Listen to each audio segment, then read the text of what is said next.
A todos, é uma satisfação estar aqui novamente contribuindo com as atividades do Habitat Marte. A minha apresentação, ela na verdade é uma inquietação, né, porque ela é baseada em hipóteses de fenômenos que podem acontecer. E esses fenômenos são relativos ao uso do parapsiquismo. Bem, eu sou um pesquisador voluntário desses fenômenos desde 2004, e eu me valho das ciências conscienciologia e projeciologia para apresentar as ideias que virão a seguir.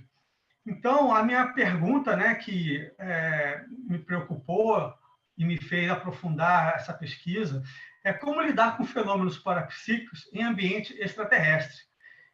Isso tem muito a ver com a questão da saúde mental, do equilíbrio das emoções, da forma como as pessoas vão se relacionar durante a travessia do espaço livre e também quando se estabelecerem no ambiente marciano ou em qualquer outro astro, né? A Lua e do nosso sistema solar. Então, esse artigo ele também foi apresentado foi submetido, né, ao segundo Congresso Internacional da Mars Society, que aconteceu no passado. Ele consta dos anais do evento, e é um artigo que provoca essa reflexão.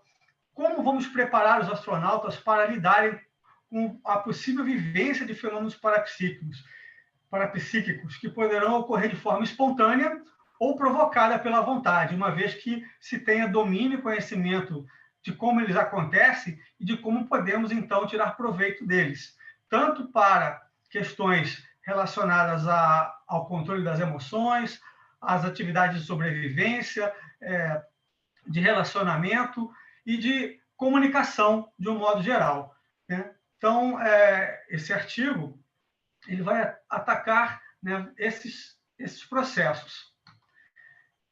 Então, eu quero começar dizendo que, para a exposição deste assunto, nós estaremos utilizando um paradigma novo. Toda ciência ela tem um paradigma que lhe dá sustentação no modo de pesquisar, no modo de analisar os fatos, de modo de como descrever as suas conclusões. Então, a humanidade, inicialmente, adotou dogmas paradigmas dogmáticos, né, advindos do processo religioso, que vinha apresentar revelações divinas, né, para somar-se aos nossos conhecimentos.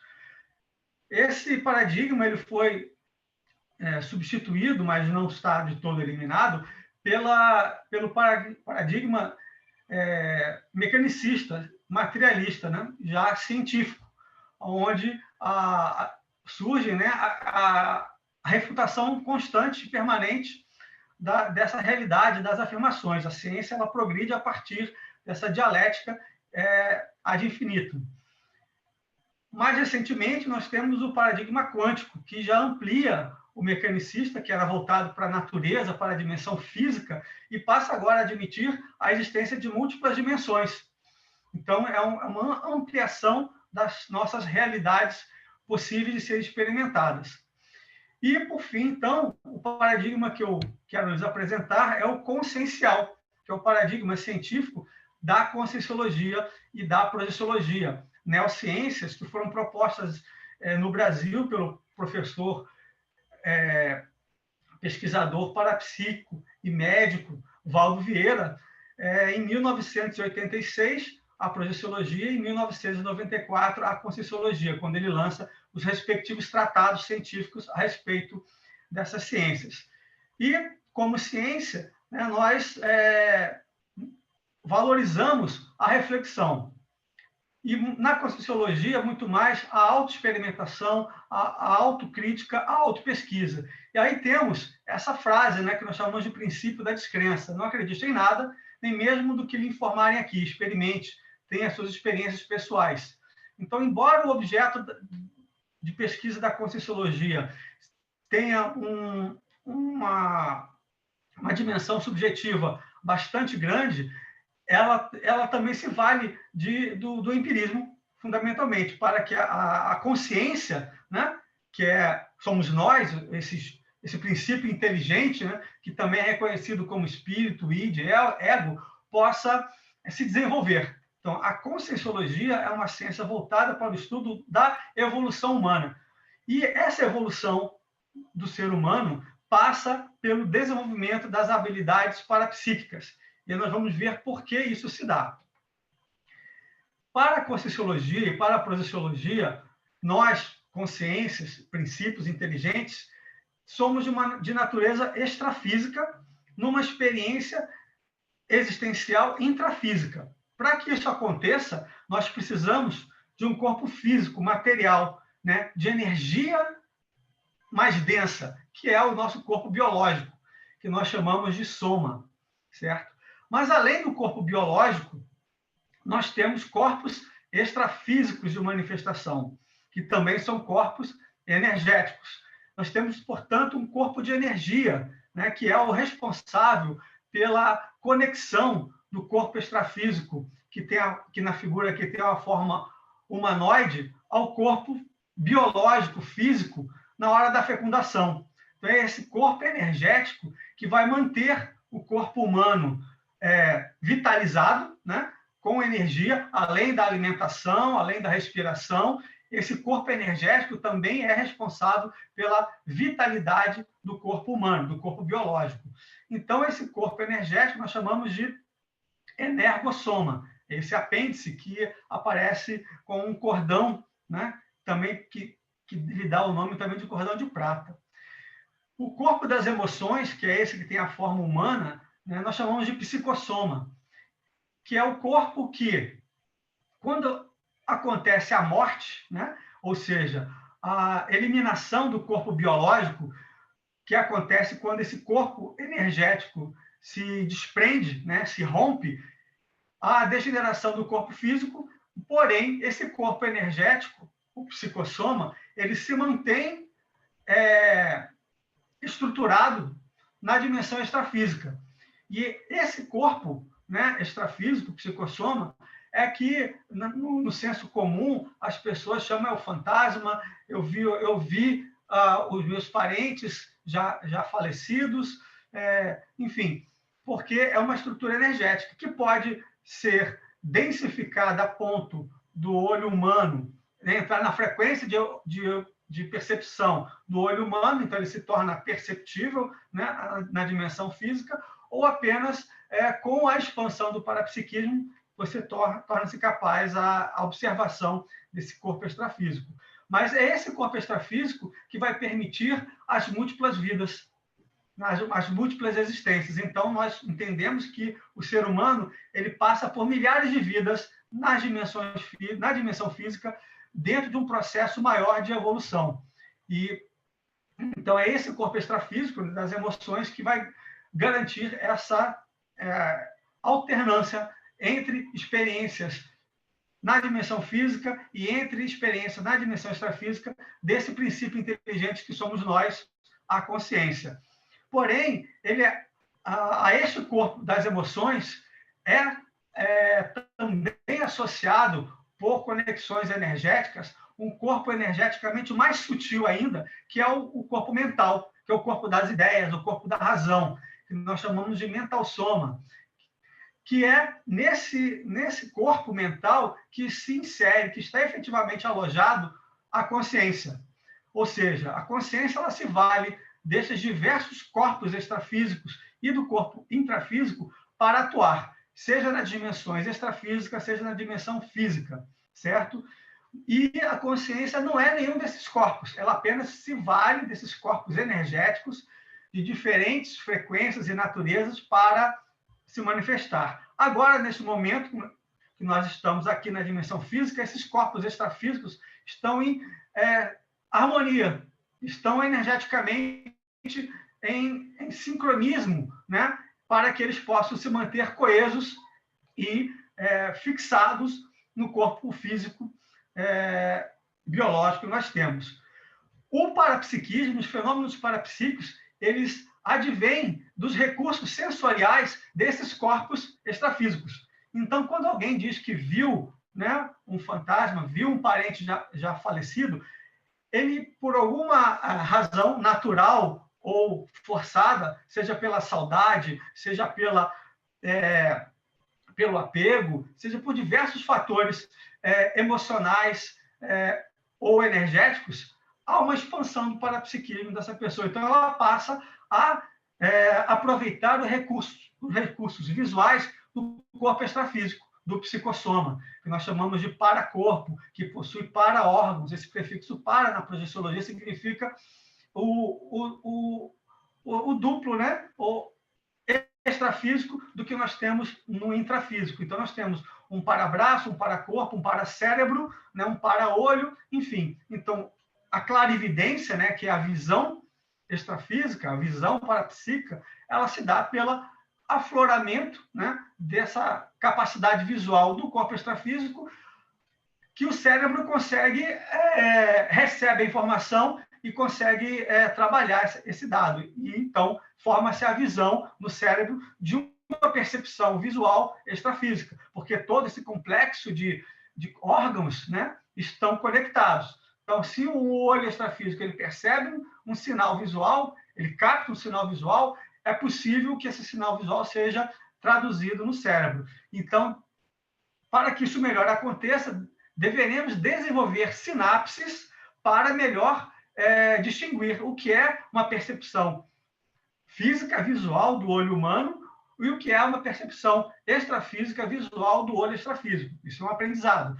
Todos esses recursos parapsíquicos, eles são fisiológicos. Todo ser humano tem esses recursos latentes, né, na sua estrutura multidimensional e multiexistencial. Então, é como aprender a falar, é como aprender a andar, fazer uso desses recursos. Só que por condicionamentos multimilenares, né, a humanidade como um todo não despertou para essa realidade.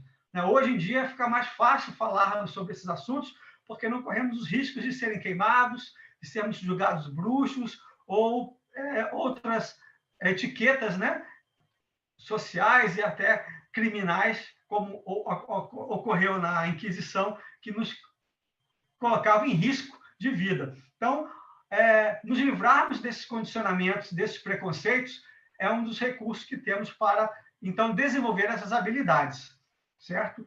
Só que essa estrutura toda, como eu falei, ela é energética.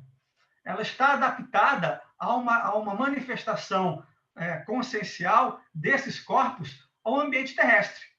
Então, o meu questionamento vem em cima justamente dessa possibilidade, de hipótese, né, de como essa estrutura vai se manifestar, vai se adaptar quando estiver exposta, por exemplo, ao espaço livre.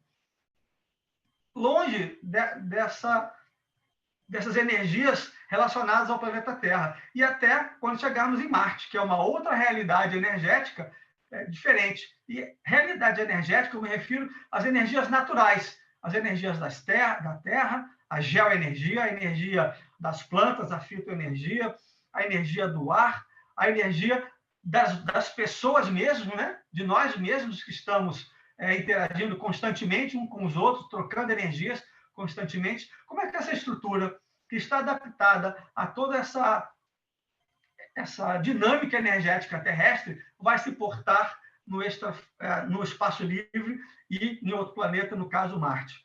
Essa estrutura, esses fenômenos parapsíquicos, eles poderão provocar, né, estados alterados de consciência, que podem ser favoráveis, positivos, mas poderão também trazer repercussões negativas. Se a pessoa tiver medo, se a pessoa não tiver experiências agradáveis para ela, e talvez o pior enfrentamento seja de si mesmo, né? Porque quando há uma expansão de cognição parapsíquica, nós temos um aprofundamento no conhecimento de nós mesmos. Nós passamos a nos enxergar em maior profundidade, com o que nós temos de melhor e o que nós temos de pior em nossa manifestação. Isso também causa muito medo e frustração. Isso pode não compreendido. Os astronautas que não souberem lidar com esses fatos, com esses fenômenos, poderão passar por processos de saúde mental desfavoráveis a si mesmos e ao grupo, né? Então, é algo que se deve ter atenção. Como eu disse, são hipóteses porque ainda não se teve a experiência de levar um corpo humano, né, uma consciência viva, para além dos limites do campo energético de influência da Terra, né, para o espaço livre e um outro planeta. Mas são possibilidades, né, que podem acontecer.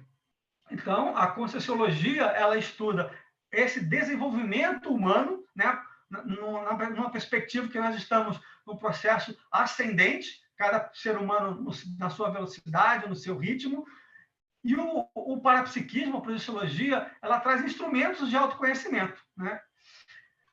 A projeciologia, além de estudar essa questão das trocas energéticas, dos fenômenos parapsíquicos, ela também se aprofunda num fenômeno mais complexo, que é a experiência fora do corpo, ou o que o kardecismo também chama de desdobramento, né? Que nós chamamos de projeção consciente, ou seja, é sair do corpo biológico, mantendo-o em vida, em animação, porém levando o corpo extrafísico, né, à descoincidência e recuperando a lucidez, a capacidade de interação e de cognição, tal qual nós a temos agora, nesse momento em que nós estamos trocando ideias na dimensão física, com todos eles coincididos. Então, a projeção consciente é o que a figura aqui nos mostra, é uma realidade que pode ser explorada tanto, como eu disse, para o controle das emoções, para o controle da saúde mental e também para ampliação do conhecimento. Aqui eu trago alguns fenômenos parapsíquicos que constam do Tratado de Projeciologia, este livro aqui que aparece à direita, né? Que podem acontecer e que podem ser úteis. Por exemplo, no âmbito da saúde, a autoscopia interna é a capacidade da pessoa ver um duplo, né, de si mesmo e fazer uma inspeção dos seus órgãos internos. Ou autoscopia externa, é um duplo energético, uma projeção de energia em que a pessoa consegue enxergar parte do seu corpo, né?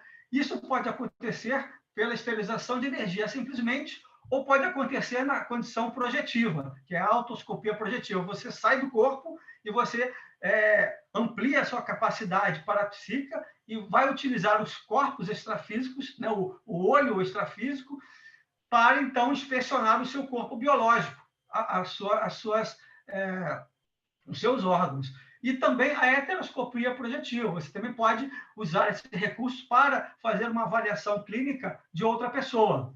Então, é um recurso bastante útil, ao meu ver, num ambiente de grandes restrições tecnológicas da dimensão física. A comunicação, né? A clarividência extrafísica é quando você é capaz de ver um ambiente extrafísico e interagir com esse ambiente e com as consciências que estão nessa dimensão extrafísica, sejam elas também projetadas, né? Ou aquelas que passaram pela morte biológica e estão ainda como consciências extrafísicas apenas.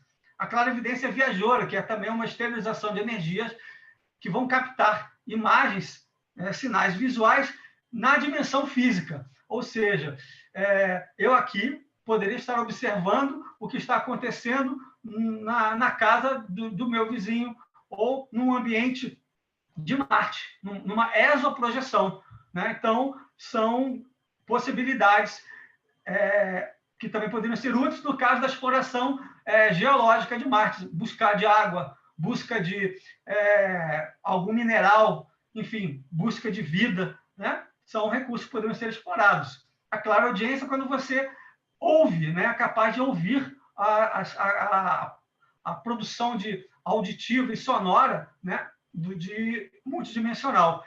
A clarividência, ela já foi explorada muito na Guerra Fria. Aqui é um livro, né, Remote Viewers, que conta como os americanos, mas também a extinta União Soviética, utilizava de clarividentes na espionagem de guerra.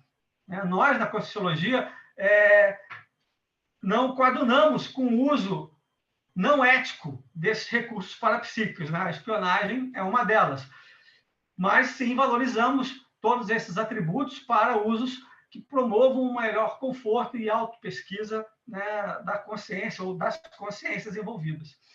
Serve também para a busca cognição, ampliação da nossa capacidade cognitiva. A psicometria é um recurso em que você pode interagir, exteriorizando e absorvendo energias de outras pessoas, dos ambientes, para buscar informações a respeito daquele elemento, daquele lugar, daquela pessoa, certo? E efeitos físicos, né? Um mais complexo, que é muito raro de acontecer, que é a parateleportação humana, que muito explorada naquela série de ficção científica, Jornada nas Estrelas, em que havia a teleportação da espaçonave para o planeta. Isso é um efeito parapsíquico, muito raro, repito, mas é uma realidade. Existem relatos dessa parateleportação, inclusive no Brasil, em São Paulo. Isso tudo consta no Tratado de Projeciologia. E a telecinesia, que é a capacidade de nós movimentarmos objetos físicos com o uso da exteriorização de energias, de bioenergias, seja na condição de coincidência, né, de todos os corpos coincididos, ou com a descoincidência. Você está fora do corpo projetado, pode usar as energias, as suas bioenergias, aquele corpo energético, para movimentar objetos. Isso também foi explorado no cinema, naquele filme, agora me fugiu o nome, agora me escapa o filme que explora essa questão da telecinesia, que é, enfim.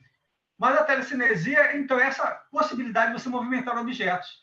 Então, vamos pensar que os astronautas, em uma condição de inanimação, de animação suspensa, ao longo da trajetória interplanetária, eles, pelo relaxamento, que é uma das causas fisiológicas que promovem a descoincidência, que é o que, por exemplo, a imagem mostra aqui, né? A EQM, a experiência de quase morte, que acontece nos ambientes cirúrgicos. Isso fruto da anestesia. A pessoa está em um repouso profundo e ela descoincide, depois ela consegue, desperta no extrafísico e consegue acompanhar todo o processo cirúrgico, depois volta narrando. Então, essa experiência de quase morte é uma experiência de projeção consciente, que se acontece numa travessia espacial de forma lúcida, os astronautas poderiam estar acompanhando o desempenho dos equipamentos, poderiam até vir interferir num botão, numa alavanca, caso fosse necessário, para resguardar a segurança e a continuidade daquela travessia no espaço, né? Interagindo com computadores, enfim. Já existem até algumas experiências, até pelo Elon Musk mesmo, de atuação pelo uso da vontade, né, do pensamento em microchips. Isso seria a telecinesia. E, voltando para o controle emocional, né, nós temos uma técnica chamada estado vibracional, que você trabalharia esse corpo energético, ele provocaria uma homeostase energética, um equilíbrio das suas emoções, um equilíbrio da sua lucidez, ajudando, então, a manter-se o bom humor que o professor Júlio Rezende trouxe, né, e, enfim, buscando essa melhor saúde nesse ambiente extrafísico, certo? Então, isso são recursos parapsíquicos que poderiam ser explorados, se conhecidos, né? E para o sucesso dessas missões. E o desconhecimento deles, como eu disse, pode trazer certos desconfortos individuais e pessoais. Por favor, professor, se ainda tiver algum tempinho, ou se tiver passado, me avise, por favor, que eu interrompa aqui a apresentação. Pois bem, nós tivemos recentemente, promovido pelo Instituto Internacional de Projeciologia e Conscienciologia, o 6º Congresso Internacional de Projeciologia, onde eu pude fazer essa pergunta a esses dois pesquisadores, o professor Charles Start, que é o psicólogo que foi o organizador e propositor da parapsicologia, e ao pesquisador Dan Radan, que é coautor desse livro, Physical Exploration. Ambos, né, valorizaram o uso do parapsiquismo pela telepatia, que seria a capacidade de comunicação Marte e Terra sem recursos tecnológicos físicos, apenas conexão pessoa a pessoa usando esse recurso parapsíquico. Então, vejam que essas propostas que eu trago, essas ideias, elas não estão restritas à pesquisa da Conscienciologia e da Projeciologia. Elas também têm referências em outras linhas de pesquisa, em outras instituições de pesquisa, além dessa do IPC, que eu vos apresento, e da Intercamp, que tem sede em Natal. Aqui ficam os dois links para quem quiser buscar mais informações a respeito de ambas, está aqui à disposição. E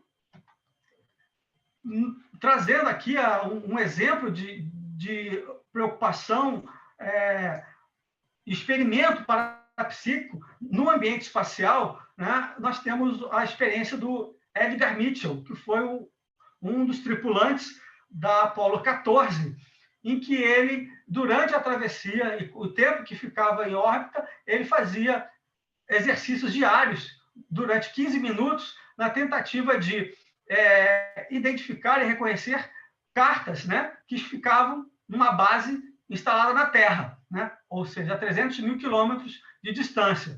E aí ele fala, né, ao voltar, discutiu a experiência com matemáticos para checar a probabilidade de acerto. Edmit disse que até conseguiu bons resultados. Ele acertou algumas cartas cuja chance de acertar era uma em cada 3.000. Isso é uma reportagem que está na BBC Brasil. Então, você veja, e essa assim, é a única referência de experiência parapsíquica registrada no espaço que eu encontrei até então. Mas, e perguntado também para os dois pesquisadores se tinha alguma coisa em andamento, nenhum dos dois tinha conhecimento de que haja, né, que esteja em curso alguma experiência parapsíquica relacionada com a exploração espacial nos dias de hoje. Embora a NASA já tenha usado parapsíquicos, por exemplo, para pesquisar o sistema solar. Por exemplo, desculpe, mas me falhou a memória aqui.